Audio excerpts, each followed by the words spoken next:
नमस्कार साथियों, मैं कन्हैयालाल, सहायक आचार्य, राजकीय महाविद्यालय सोल सिटी। मैं आज आपके समक्ष अलंकार पर प्रकाश डालूंगा। अलंकार में लेते हैं उत्प्रेक्षा अलंकार।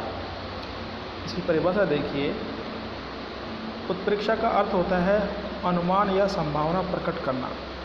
जहाँ उपमेय यानी प्रस्तुत में कल्पित उपमान यानी अप्रस्तुत की संभावना की जाती है, वहाँ उत्प्रेक्षा अलंकार होता है। उत्प्रेक्षा अलंकार की पहचान के लिए देखिए इसके वाचक पद। उत्प्रेक्षा अलंकार के वाचक पद हैं मनु, मकु, मनो, मानो, मनहु, ज्यों, जानो, जानहूँ, जनु, यु इत्यादि। यानी कि किसी छंद में ये शब्द आए तो उससे अपन अंदाज़ा लगा सकते हैं कि ये यहाँ पे उत्प्रेक्षा अलंकार होगा। उत्प्रेक्षा अलंकार के भेद देखिए। उत्प्रेक्षा अलंकार के प्रमुखतया 4 भेद हैं: वस्तु उत्प्रेक्षा अलंकार, हेतु उत्प्रेक्षा अलंकार, फलोत्प्रेक्षा अलंकार और प्रतीयमान उत्प्रेक्षा अलंकार। अब इनका विस्तार से देखिए।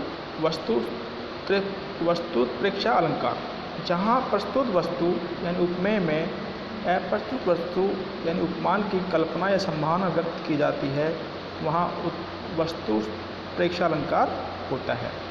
उदाहरण देखिए।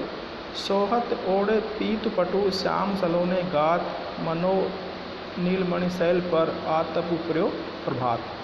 इसका स्पष्टीकरण देखिए। कृष्ण के श्याम सलोने यानी सुंदर चमकीले शरीर यानी गात्र पर पीताम्बर धारण करना, पीताम्बर मतलब पीला वस्त्र, पीताम्बर धारण करना इस प्रकार सुशोभित हो रहा है मानो नीलमणि पर्वत पर प्रातः काल की धूप यानी आतप पड़ रही हो। उपरोक्त छंद में उपमेय कृष्ण के सुंदर शरीर पर पीताम्बर धारण करने की सुंदरता में उपमान नीलमणि पर्वत पर पड़ती हुई प्रातःकालीन धूप के सौंदर्य की संभावना या कल्पना व्यक्त की गई है।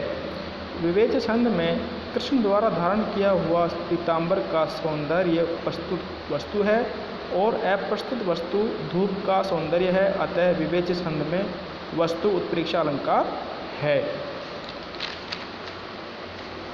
अब देखिए हेतु उत्प्रेक्षा अलंकार। जो हेतु नहीं है उसे हेतु मानकर उत्प्रेक्षा करना हेतु उत्प्रेक्षा अलंकार कहलाता है। उदाहरण देखिए। पिए सो कहू संदेशड़ा, हे भोरा हे काग, सौधनी विरह जरी मुई तेग धुआं हम लाग। इसका अर्थ देखिए। गृहिणी नागमती भ्रमर और कागों को संबोधित करते हुए कहने लगी कि हे भ्रमरों, अरे कागों, तुम मेरे प्रियतम के समीप पहुंचकर उन्हें यह संदेश यानी सूचना पहुंचा देना कि आपकी प्रियतमा वियोगादग्धि में दग्ध हो मर गई है, यानी कि वियोग की अग्नि में जलकर मर गई है और अग्नि से उठने वाले धुआं लगने के कारण ही हमारे शरीर काले पड़ गए हैं। उपरोक्त छंद में हेतु है नैसर्गिक रूप से काला होना और अहेतु है नागमती की वियोगादग्धि में दग्ध धुएं से भ्रमरों एवं कागों का काला होना। अतः विवेच्य छंद में हेतु में अहेतु की कल्पना या संभावना प्रकट होने के कारण हेतु उत्प्रेक्षा अलंकार है। अर्थात कौवा और भ्रमर दोनों काले होते हैं, लेकिन उनका जो कालापन है वो प्राकृतिक है, नेचुरल है, लेकिन तभी भी उनको माना गया है कि भाई वो जो नागमती वियोग की अग्नि में जल रही है उसके जो धुआं निकल रहा है उससे वो काले हो गए हैं। तो यहाँ पे अहेतु को भी हेतु मान लिया गया है, इसलिए यहाँ पे हेतु उत्प्रेक्षा अलंकार है। तीसरा है फलोत्प्रेक्षा अलंकार। किसी कार्य के फल की सिद्धि के लिए चाहे फल सिद्ध या संभव हो या न हो, फिर भी उत्प्रेक्षा करना फलोत्प्रेक्षा कहलाती है। जैसे उहुब सुगंध करी सब आशा, मकु हिरकाय ले हम बासा। इस छंद का स्पष्टीकरण देखिए। पुष्पों में स्वाभाविक गंध होती है, परंतु यहाँ जायसी ने पुष्पों की सुगंध विकीर्ण होने का फल यानी परिणाम की सिद्धि की है। कवि का तात्पर्य है कि पुष्प इसलिए सुगंध विकीर्ण करते हैं कि संभवतः पद्मावती उन्हें अपनी नासिका से लगा लें, जो कि अफल है।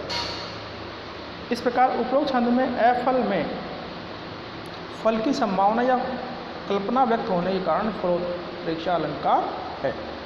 चौथा देखिए प्रतीयमान या गम्योत्प्रेक्षा अलंकार, जहाँ पर उपमेय यानी प्रस्तुत में उपमान यानी प्रस्तुत की संभावना प्रकट की जाए किंतु उत्प्रेक्षावाची शब्द यथा जानो मानो एव आदि लुप्त हो, वहाँ प्रतीयमान अलंकार होता है। जैसे गिर रहे थे घुंघराले बाल अंश अवलंबित मुख के पास, नीले घन सावक से सुकुमार सुधा भरने को विदु के पास।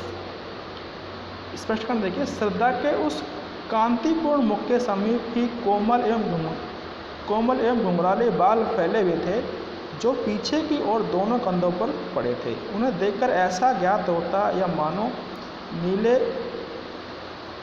रंग के छोटे छोटे सुकुमार बादल अमृत भरने के लिए चंद्रमा के समीप गिरे हुए हों।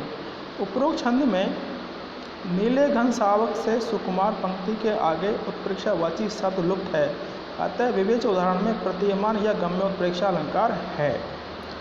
अब उत्प्रेक्षा अलंकार के अन्य उदाहरण देखिए, कहती हुई यों उत्तरा के नेत्र जल से भर गए, हिम के कणों से पूर्ण मानो हो गए पंकज ने।